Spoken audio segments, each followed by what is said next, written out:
You have probably heard that age 35 is a fertility cliff, and that if you are trying to get pregnant in your late 30s or after 40, your eggs are all shriveled up. And that is just not the case. It is not that bleak. And so if you're planning to conceive at your late 30s, and especially after 40, you're going to want to watch this video. I'm Dr. Lora Shahine. I'm a reproductive endocrinologist practicing in Seattle, helping build families for almost 20 years. And I help people start their families at many different ages. I do think that there are important things to think about if you're trying to conceive at 40 or later. And that's what this video is here to help you with, so that if you are thinking about this, we're going to go through 5 important topics on how to maximize your chances of getting pregnant at 40 or later. Number 1, we're going to review age and fertility. What is the difference between eggs and sperm, and why do people get so focused on the biological clock? Topic number 2, we're going to go over the very most important first thing you should do if you're planning to get pregnant at 40. Review your family goals. Topic number 3, we're going to go over the second most important step you should do is think about testing, what testing you should do and when. Topic number 4, we're going to go over tips for trying to conceive. We're going to talk about solid steps you can take to improve your fertility no matter what age. And topic number 5, we're going to think about using IVF as a family building strategy. Absolutely, people conceive in their 40s without doing high-tech treatment like IVF, but it's important to understand it as an option so that you make a decision that's right for you. All right, topic number 1, let's go over age and fertility. You must be so tired of hearing about your biological clock. You're not getting any younger. I mean, it's really everywhere on Instagram and kind of education. And it's important to understand why, not just be told, oh, your eggs are old. You've got to understand why. So in this section, we're going to go over the physiology about the age impact of eggs and sperm. Number 2, we're going to go over realistic expectations about the chances of getting pregnant when you're trying without assistance. And believe me, it might not be what you assume, or certainly not what you learned in middle school health class. And then number 3, I want to talk about an important point, which is just getting pregnant is not the ultimate goal. Miscarriage rate increases as the eggs and sperm age. And so we've got to talk about it's not just trying to get pregnant, it's about having a live birth or a baby. So first thing, what is the deal with age and fertility? And what's the difference between eggs and sperm, or men and women? So here is a great graph from the British Fertility Society talking about this age drop off with women versus men. And you can see that at age 35, there's a significant drop off in the chances of getting pregnant. It's taking longer to get pregnant as the eggs get older.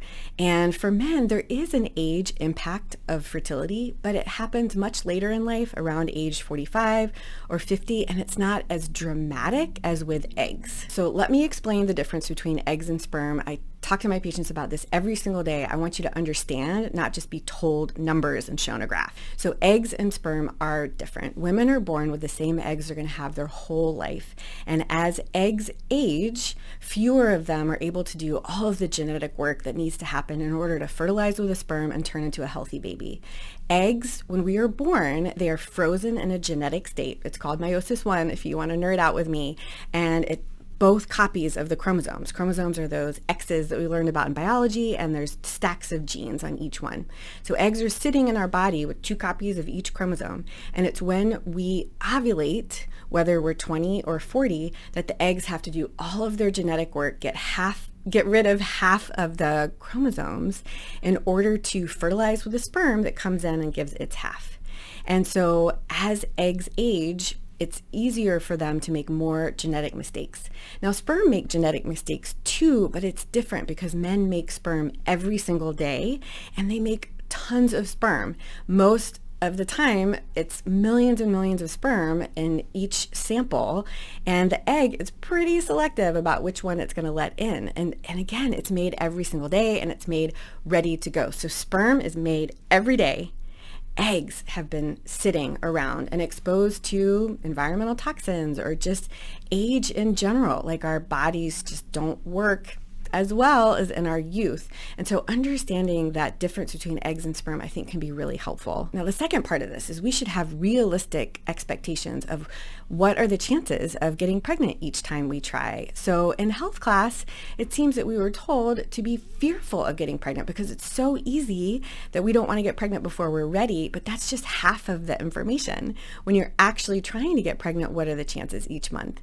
And so there's lots of studies out there that have looked at this. In general, when we're in our young 30s and 20s, it's about a 20-25% chance each cycle of getting pregnant.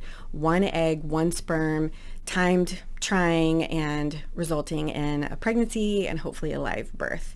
As we age, it gets lower and lower. So by the time that we're 40, it's about a 5% chance each month with one egg, one sperm, and one try. There's a great study in the journal Fertility and Sterility looking at natural fecundability, like ability to get pregnant without assistance, in age 30 to 44. And you can see with graphs in this study that just observing people trying to conceive and get pregnant, that as the eggs age, it takes longer and longer to get pregnant because each cycle that you're trying has a lower chance of having a perfect egg, perfect sperm, and all of the stars aligning to make fertilization happen, implantation happen, and have a beautiful baby. This graph out of a New England Journal article from 2004 is just all over the internet. It's basically showing as women age, the chances of getting pregnant each cycle go down and the chances of miscarriage each cycle or with each positive pregnancy test go up. So that when we are in our 20s and 30s in general, it's 1 in 4 clinically recognized pregnancies will end in miscarriage. That's about a 25%. And by the time that we're 40, it's about a 50-50 chance. You see a positive pregnancy test at 40, there's a 50% chance of a baby and your ultimate goal, but there's also a 50% chance of miscarriage. So it's just important to realize it's not just about the length of time to pregnancy that changes with age, but also the increased risk of miscarriage. And it all comes back to those eggs and the fact that the most common cause of miscarriage is a chromosome imbalance within the embryo. And so as eggs age, more and more of them make genetic mistakes or chromosome mistakes and imbalance as they're going through that genetic work at the level of the chromosomes. So it all makes sense and it's not black and white. I'm not giving you this information to make you nervous or fearful of trying to get pregnant at 40 or later. I just want you to understand why it might be taking longer at age 40 and understand the physiology behind it, not just go over a bunch of graphs, but I do think visually they can be helpful. Another way to understand this chromosome impact of age, especially in eggs, and impact of trying to conceive and just the inefficiency is honestly of human reproduction is we have learned so much from doing chromosomal screening in embryos through IVF. And there's an excellent study, again, in Fertility and Sterility that really shows that as the eggs especially age, there's a higher percentage of abnormal embryos. So when the eggs are 35 years old, 60% of the embryos are going to be euploid or have balanced chromosomes and 40% are not. By the time the eggs are 40 years old, those numbers have flip-flopped. And so only 40% of the embryos are going to be euploid or normal balance, and 60% of the embryos are going to be aneuploid or have chromosome abnormalities. If an embryo has a chromosome abnormality, it's just not going to implant, or it could be the cause of a first trimester miscarriage after embryo transfer. I have a whole video here on genetic screening of embryos, and that can really go through in depth what I'm talking about with that particular option with IVF. But just to finish off the numbers, when we're 42, only 20% of the embryos that we create are going to be genetically euploid or normal, and 80% of the embryos are going to be abnormal. So as the eggs age, we see in IVF too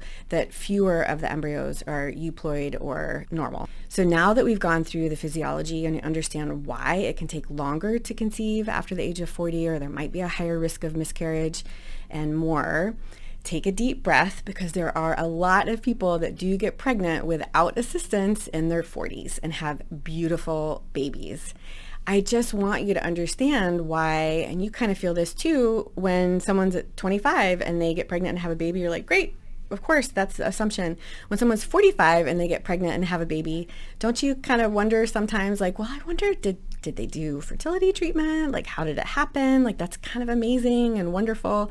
Like, anytime there's a celebrity announcing a pregnancy on People magazine and they're 45, they're 50, don't you kind of wonder, gee, I wonder how that happened for them? And so you kind of know it's pretty amazing and awesome when someone has a beautiful baby in their 40s. That's kind of understanding the why. So let's get into the next parts of the video where we really are thinking about the next step if you're getting pregnant at age 40 or later. Okay, topic number 2, the first step in trying to conceive in 40 or above, you've got to think about your family goals. So it would be so absolutely amazing if you just get pregnant easily and have a gorgeous baby.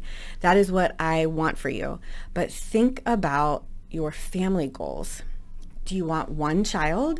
Or maybe you have a child and you're trying to add to your family, or you're just met your person, you're just getting started with trying, and you really want to have 3 or 4 kids. You've got to think about what your family goals are. And the reason I bring this up, when we're starting our family, late 30s, 40, early 40s, think about the math. You get pregnant, you're pregnant for 9 months, 10 months, it's about a year.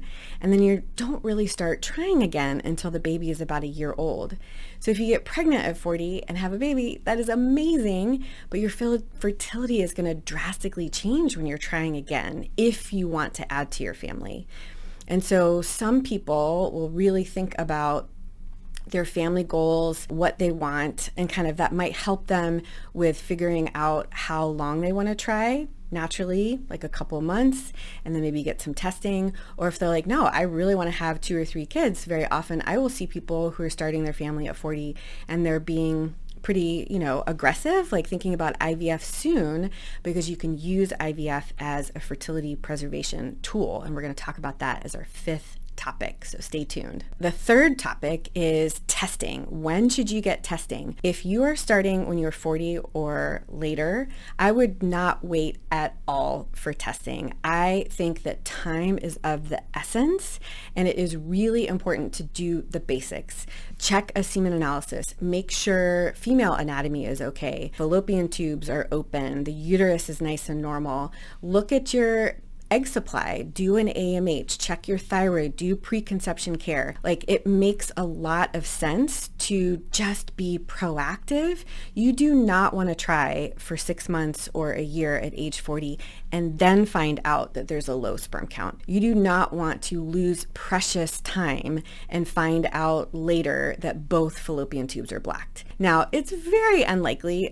Very few people actually have 2 blocked fallopian tubes, but I have seen it, and people say, oh my gosh, I wasted precious time and I had no idea, because you can have blocked fallopian tubes and have no symptoms. So I personally think there's no reason to wait. And of course you could be trying and monitoring your cycles and, trying at home while you're waiting to get your testing done. But I just think it's really important to be proactive and think about getting that done sooner rather than later. Doing the testing does not take away time from trying to conceive. Even doing the HSG, that test to make sure the fallopian tubes are open, you can do that and still try to conceive that cycle. Other things to think about are, you should absolutely not wait if you have unpredictable or irregular menstrual cycles. If you are having trouble figuring out when you're ovulating, you've got to address that sooner rather than later. I just don't want people out there wasting precious time with assumptions. I've got 2 videos here, one talking about what is a normal period, so you kind of understand what your cycle should be like. And number 2, I've got a couple of great videos here on how to figure out if and when you're ovulating, so that you can learn when the fertile window is, this 6 days leading up to and including ovulation, where you should be trying about 2 or 3 times in that window. So, not just stopping birth control and just hoping everything is going to be okay. I love that fairy tale, but I just don't want you to waste precious time. I do have another video here that's all about like when to stop birth control methods, whether it's an IUD or oral contraception or condoms or things. I've got a great video here that helps kind of figure out what your timing is, and you might want to stop sooner rather than later so that you can see if you're having regular predictable menstrual cycles, which signal regular, predictable ovulation, so that when you are ready, you know exactly what's going on with your body. One more point about testing is that you can get fertility testing with a primary care doctor or with your primary OBGYN, but if at all possible, you might want to think about scheduling an appointment with someone like me, a reproductive endocrinologist, a fertility doctor, where all I do is help counsel people about their fertility, interpret testing, talk about options. 40 is just not a time to make assumptions. Coming to see a doctor like me does not mean that you have to do IVF or that you have to start doing fertility treatment. I just feel like time is really important, and primary OBGYNs and primary care doctors are incredible at so many different things in medicine, but fertility is not their specialty. And so even if you're doing the testing with your primary care doctor, make an appointment with a fertility specialist. It could be 3 to 6 months out. Like, there are very few of us. Sometimes it's hard to get appointments. And what I hope is that you cancel that appointment because you are pregnant and on your way to having a baby. But if you aren't, you've got that appointment ready and waiting for you if you need it. All right, topic number 4, tips for trying to conceive so that you can optimize and get pregnant faster. So we've talked about a few of these things so far, like when to stop your birth control. Talked about learning about your cycle. It is so important to understand what your body is doing. You cannot rely on fertility apps that are based on an algorithm or the assumption that everyone has a 28-day cycle, because that is true for less than 25% of the population. So getting to know your body, figuring out when you're going to stop birth control, figuring out when to do the testing. It's all about not making assumptions and not wasting time. And let's talk about lifestyle optimization. You want to be as healthy as you can, because the healthier you are, the more reproductively healthy you're going to be. So I talk to my patients every day about nutrition, exercise, sleep, stress management, and eliminating toxins. I have so much information here on YouTube. I just don't have enough time when I am talking to my patients for their hour visit, for their half-hour visit, to go over everything. And so the way that I teach is I'm like, listen, I'm going to touch on these topics, and then I want you to go to the videos and watch my videos on nutrition and foods that help fertility, foods that harm fertility. I want you to learn about the importance of sleep and how making that a priority can help your hormone balance and decrease cortisol, the stress hormone. I want you to understand exercise. I don't want you to stop moving your body because you're afraid you're going to do something wrong, but I want you to maybe modify. If you have a really strenuous exercise routine, we might need to modify that a little bit for your overall health and well-being. And stress. Oh my gosh, which comes first, fertility issues or stress? Because they're interrelated. You cannot eliminate stress, but you can work really hard on stress management tools that are right for you. And finally, toxins. So this is a topic that sometimes gets people really worried. Listen, our household products and products that we come in touch with every single day are filled with BPAs, phthalates, parabens, things that at high levels can harm our egg quality, our sperm quality, miscarriage risk. You can, just like stress, you cannot eliminate exposure to these, but you can decrease exposure in order to maximize your reproductive health. And so with balance, and so many of, you'll find every video that I have, I'm not talking about like strict restriction or absolutes and like you cannot have a single product that has a paraben in it.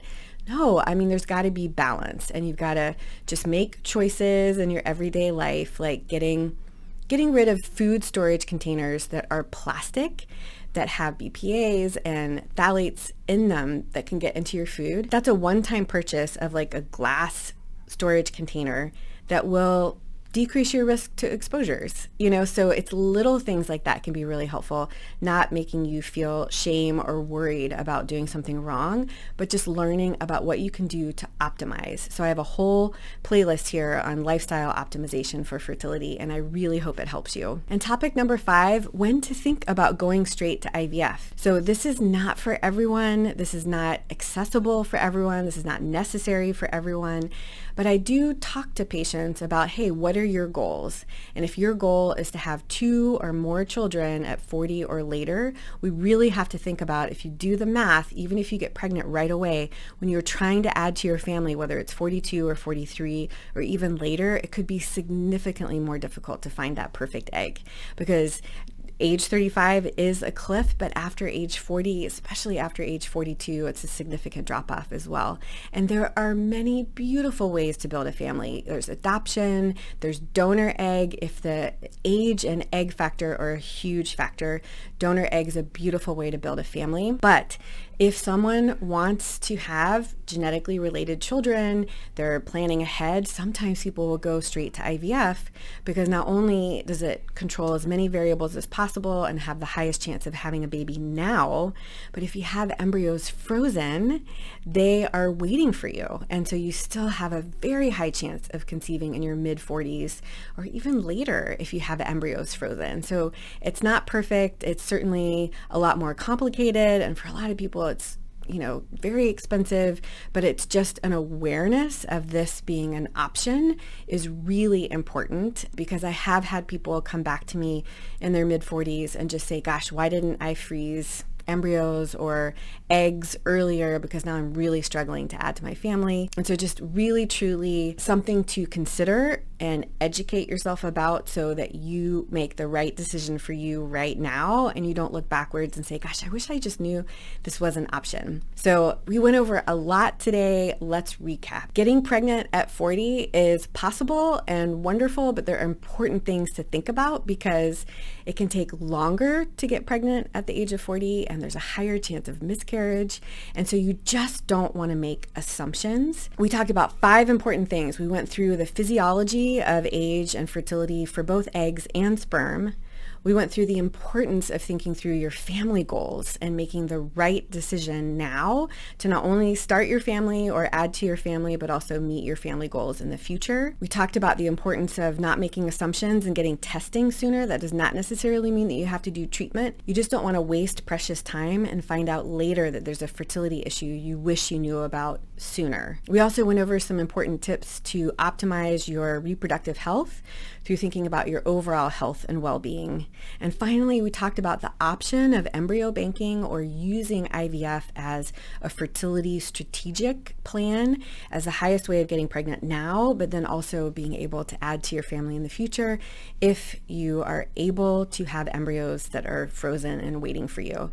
This option is not for everyone, but it's important to just realize that that is something that people are using IVF for, and you just want to make sure you know what your options are. I'm Dr. Lora Shahine. I truly hope you learned something today. Like this video if you learned something. Comment with questions that you have. Be sure and subscribe to this channel so you get my weekly reproductive health education video. And as always, wishing you love, luck, and pineapples.